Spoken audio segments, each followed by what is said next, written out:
Policy తీసుకొచ్చింది. Hyderabad industrial transformation policy అని తీసుకొచ్చింది. దీంట్లో పెద్ద దోపిడీ జరగబోతుంది. ఆ రోజుల్లో బీఆర్ఎస్ ప్రభుత్వం ఆలోచన చేసింది ఇండస్ట్రీస్ అన్ని అవుట్స్కట్స్ లో తీసుకుపోయి హైదరాబాద్ ప్రజలకు పొల్యూషన్ నుంచి కాపాడాలి, వాళ్ళకి ఇంకా ఫెసిలిటీస్ క్రియేట్ చేయాలి. ఒక పార్క్ కానివ్వండి, హాస్పిటల్, స్కూల్ కానివ్వండి, అంగన్వాడీస్ కానివ్వండి, గ్రేవ్ యార్డ్, బరేల్ గ్రౌండ్, హిందూ శ్మశాన వాటిక, కబ్రస్థాన్ ఇవన్నీ ఉండాలనేటువంటిది ఆ రోజు ప్రభుత్వం ఆలోచన చేసింది. కానీ ఈ యొక్క ప్రభుత్వం దోపిడీకి తెరలేపింది. ఈ భూములన్నీ ఇక్కడ మార్కెట్ ధర పర్టికులర్ గా సనత్ నగర్ ఈ టీజీఐఎస్ విలువ ఎకరానికి 18.34 కోట్లు. ప్రభుత్వ రిజిస్ట్రేషన్ 21 కోట్లు ఉంది వాల్యూ. ఇక్కడ మార్కెట్ ఓపెన్ మార్కెట్ ఇక్కడ ఉన్న వాళ్ళని అడిగితే చెప్తారు 43 నుంచి 45 కోట్లకు ఎకరం ఉంది. దీన్ని 6,31,00,000 అంటే 43 కోట్లు ఎక్కడ 6,31,00,000కు దారాదత్తం చేసేయడానికి శ్రీకారం చుట్టింది. ముఖ్యమంత్రి గారు ఫుట్బాల్ ఆడుతున్నారు, చాలా సంతోషం. నేను ఒక స్పోర్ట్స్ మ్యాన్ అని క్రియేట్ చేయడానికి. నువ్వు ఒక్కరు ఫుట్బాల్ ఆడితే సరిపోదు,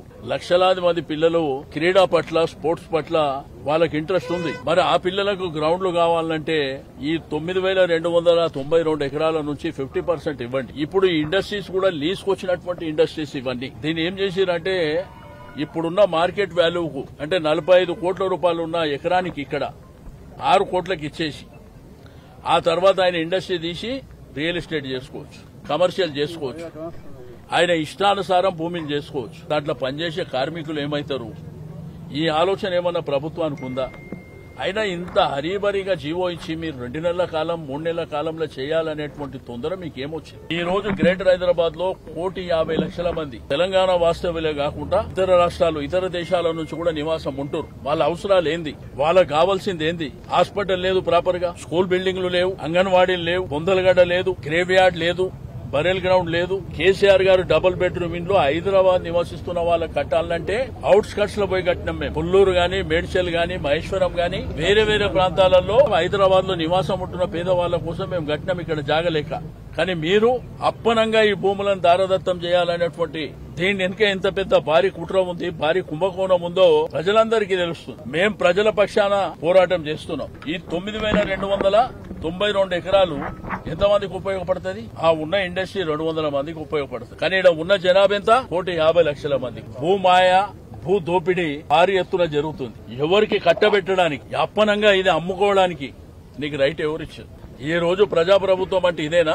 ఎందుకు మేము ఈ పోరాటం చేస్తున్నాం? ఎందుకు ప్రజల పక్షాన మేము నిలబడుతున్నాం?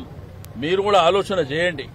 అడ్డికి పావుసేరి ఇష్టానుసారం భూములు అమ్మితే మరి మీరు దీన్ని ఏ విధంగా ఏకీభవిస్తారు? బడా వ్యాపార సంస్థలకు అప్పనంగా భూములు ఇచ్చే కార్యక్రమం 43 కోట్ల రూపాయల ఎకరం మీద ఉంటే 6 కోట్లకి ఇస్తే ఏమంటారు దీన్ని? ఇది కుంభకోణం కాకపోతే ఏముంటది? ఇప్పుడే కోకాపేటలో నిన్న మొన్న మీరు యాక్షన్ పెట్టారు.